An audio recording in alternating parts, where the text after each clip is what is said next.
خوشیوں سے بھرے مشروم کنگڈم میں جہاں سورج ہمیشہ تھوڑا زیادہ چمکتا تھا، دو بہادر بھائی رہتے تھے، ماریو اور لوئیگی۔ ماریو اپنی مشہور لال ٹوپی اور دوستانہ مونچھوں کے ساتھ، اور لوئیگی تھوڑا لمبا، ہمیشہ اپنی سبز ٹوپی میں۔ دونوں ایک دوسرے کے بہترین دوست تھے۔ وہ سب کچھ اکٹھے کرتے تھے، چاہے وہ پائپ ٹھیک کرنا ہو یا اپنے خوبصورت ملک کی رنگین مناظر کی سیر کرنا۔ ایک دن صبح جب سورج چمک رہا تھا، ماریو جاگا تو دیکھا لوئیگی کا بستر خالی تھا۔ یہ عجیب بات تھی، کیونکہ لوئیگی ہمیشہ سب سے پہلے اٹھتا اور خوش گنگناہٹ کے ساتھ ناشتہ بناتا تھا۔ ماریو نے آواز دی، لوئیگی، کیا تم چھپنے کا کھیل کھیل رہے ہو؟ لیکن کوئی جواب نہ آیا۔ پھر اس نے باورچی خانے کی میز پر ایک چٹھی دیکھی۔ اس پر لکھا تھا، پیارے ماریو، میں وسپرنگ ووڈز جا رہا ہوں تاکہ گلمرنگ مشروم تلاش کر سکوں۔ کہتے ہیں یہ مشروم 7 رنگوں کی روشنی میں چمکتا ہے۔ جلد واپس آؤں گا، تمہارا بھائی لوئیگی۔ ماریو کا دل تھوڑا گھبرا گیا۔ وسپرنگ ووڈز کے بارے میں مشہور تھا کہ وہاں راستے بھول بھلیوں جیسے ہیں اور عجیب مخلوقیں رہتی ہیں۔ ماریو نے کہا، او لوئیگی، تم اور تمہاری مہم جوئیاں۔ پھر فوراً اس نے اپنے بوٹ پہنے، ٹوپی سنبھالی اور نکل پڑا اپنے بھائی کو ڈھونڈنے۔ جنگل کے دروازے پر موٹی بیلیں لٹک رہی تھیں۔ درخت اتنے اونچے تھے کہ لگتا تھا آسمان کو چھو رہے ہیں۔ پتوں سے ہلکی ہلکی سرسراہٹ کی آواز آ رہی تھی، اسی لیے اس جنگل کا نام وسپرنگ ووڈز پڑا۔ ماریو نے آواز دی، لوئیگی، لیکن جواب صرف گونج کی شکل میں آیا۔ اسی وقت ایک دوستانہ گومبا، ایک چھوٹا سا بھورا سا کردار اپنے کندھے پر چھوٹا بیگ لٹکائے چلتا ہوا نظر آیا۔ ماریو نے پوچھا، کیا تم نے ایک لمبے قد کے بندے کو دیکھا ہے؟ سبز ٹوپی پہنی ہو، وہ میرا بھائی ہے۔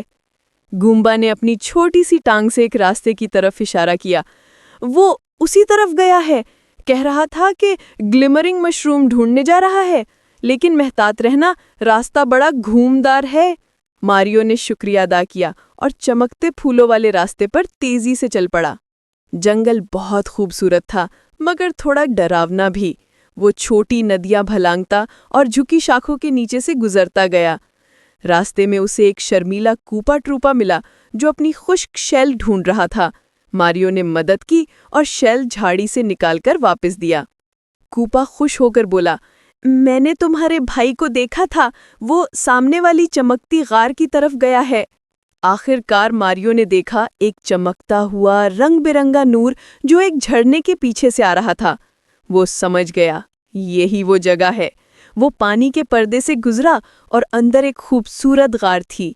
غار کی دیواریں چمکتے کرسٹلوں سے بھری تھیں اور بیچ میں ایک چھوٹے سے تختے پر وہی گلمرنگ مشروم رکھا تھا، 7 رنگوں کی روشنی سے جگمگاتا ہوا، اور اس کے پاس لوئیگی کھڑا تھا، آنکھوں میں حیرت اور خوشی کے ساتھ۔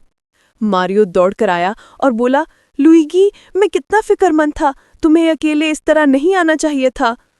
لوئیگی نے شرماتے ہوئے کہا، معاف کرنا ماریو، میں تمہیں حیران کرنا چاہتا تھا، سوچا یہ مشروم ہمارے باغ میں اچھا لگے گا۔ ماریو مسکرایا اور اس کے بالوں پر ہاتھ پھیرتے ہوئے بولا، سب سے بڑا تحفہ تو یہ ہے کہ تم صحیح سلامت واپس آ گئے ہو۔ پھر دونوں نے کہا، اگلی مہم ہم اکٹھے کریں گے۔ وہ دونوں ہاتھوں میں ہاتھ ڈال کے غار سے باہر نکلے۔ گلمرنگ مشروم پیچھے رہ گیا، لیکن ان کے چہروں پر خوشی کی روشنی تھی۔ انہیں معلوم ہو گیا تھا کہ اصل خزانہ کوئی نایاب مشروم نہیں، بلکہ بھائیوں کا پیار ہے۔ جب وہ ڈھلتے سورج کے نیچے گھر کی طرف جا رہے تھے، وہ پہلے ہی اپنی اگلی مہم کے خواب دیکھ رہے تھے جو وہ ساتھ ساتھ کریں گے۔